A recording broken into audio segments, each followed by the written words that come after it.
A very good Friday afternoon to you, and welcome to the Fixed Wing Guide channel with me, Stuart Lomas. I hope I find you very well. Manchester here today, grey sky as far as I can see, dull, boring, dull, nothing day. Have I made that clear that it's quite dull and boring? I hope so. Quite a busy week this week with one thing and another. Trying to sort out a few little things as far as money's concerned. We all know what that's about, so I will keep you informed. Also, I was one of the number of people that CG from the Amateur Watch Collector channel, and if you've not seen CG's channel, check it out. Brilliant. A lady's slant on watches. A very unusual thing in this world of ours. But check her out. Absolutely brilliant. One or two technical problems old CG and I had during the week. Transatlantic time differences, of course. Transatlantic. You know, when you're an international YouTube superstar, I know that's Archie, but you know, I've got ambitions. So time differences and technical issues, but it will be sorted, and when it is sorted, it'll be brilliant. So watch out for that. Tiny little video, this one, really. The upshot basically is what I'm going to do. I'm going to put two web links down below. Have a look at the web links. What they are two different watches. The two different watches are separated by quite a large price differential. Both watches look fairly similar. Both watches have the same or very similar movements inside them. Both of them look very classy. One of them is within the 4 or 5 watches that I've narrowed my choice down to when we were talking about it in my Where Do I Go From Here video. But my question is regarding this, is why are the specifications of a watch not enough for us, the people who wear these magnificent little machines? Why? Now, what I mean by that is, both of these watches, when you see, as I've already said, look very similar. They also have the same movement in, or a very similar movement in. And to the average Joe in the street, who may see our watch at a business meeting or a party or something like that, they would say, lovely looking watch, absolutely fantastic. Would you mind if I had a look at it? And that would be the end of that conversation, because apart from people like us, people don't really care about what's inside the case. So you will never get lovely looking watch. Can you tell me a little bit about the movement that's inside it? Or you won't get lovely looking watch.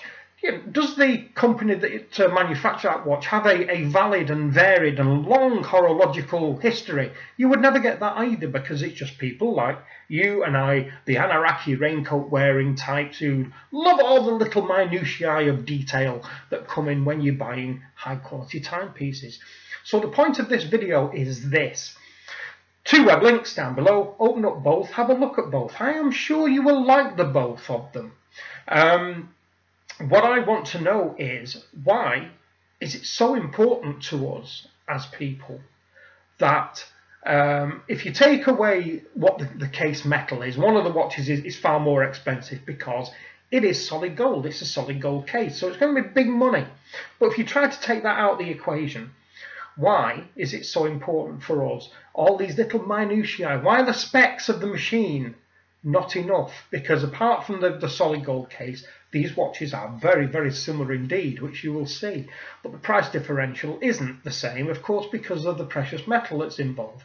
So should we be happy that we've got a very, very good looking piece of watch on our wrist with the very same stroke similar movement as the far more expensive watch? And most people in the world of watches will say, no, you don't want to go down that route, you should go for the better one, the more expensive one. Is it better because it's more expensive? So why are the specifications just not enough for us? Why do we need the brand? And why is the history so important to us? Why is that company that's been established so long and has this horological history to it so important to us, when in the real world, to anybody else, our husbands, wives, partners, lovers, boyfriends, girlfriends, it wouldn't matter a jot. It really wouldn't.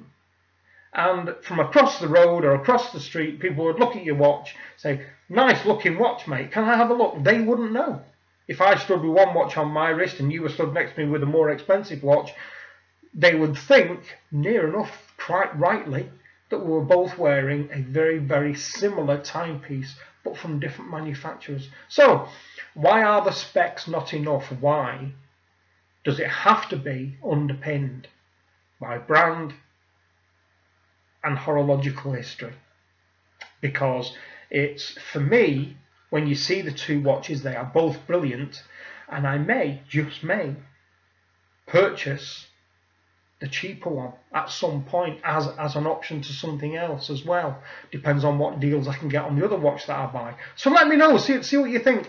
Be interesting to know, should the specs be enough? In my opinion, yes, they should. They should. To lots of people, it will be those letters on the dial and what is perceived to be that horological history. So that's it for this one.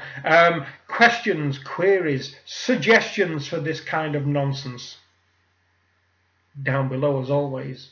That's it for this. Thank you very much indeed for my new subscriber that arrived yesterday. I did send you a little welcome notette. I hope you received it, and I shall speak to you again, possibly not soon, because there's a possibility I am off away for the weekend to see my good friend across the Pennines, the wrong side of the Pennines.